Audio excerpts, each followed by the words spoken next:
काही विजन आहे का त्या संदर्भात? शिक्षण क्षेत्रामध्ये पण आज जगभरामध्ये विविध पद्धतीचे प्रयोग आर्टिफिशियल इंटेलिजन्सच्या माध्यमातून होत आहेत, जेणेकरून विद्यार्थ्यांना दर्जेदार शिक्षण कसं देता येईल यासाठी विविध टेक्नॉलॉजी वापरली जात आहे.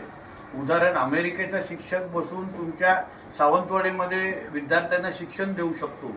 अशा दृष्टिकोनातून पण आज टेक्नॉलॉजी उपलब्ध आहे. विद्यार्थ्यांना जास्तीत जास्त प्रॅक्टिकल शिक्षण देण्याच्या दृष्टिकोनातून विविध मार्ग यायच्या माध्यमातून आहे. या सगळ्याचा अभ्यास आज राज्य सरकार म्हणून आम्ही करतोय, आज जिल्हा पातळीवर होत आहे आणि आज विक्रांत सावंतजींसारखे एक तरुण जेव्हा सहकारी जेवढ्या मोठ्या संस्थेवर जेव्हा येऊन बसतात, तुम्हाला विश्वास आहे सिंधुदुर्गच्या भविष्यामध्ये मोठ्या प्रमाणामध्ये शाळांमध्ये आणि शिक्षणा क्षेत्रामध्ये एआयचा वापर निश्चितपणे होतो. तुम्ही रेल्वे मंत्री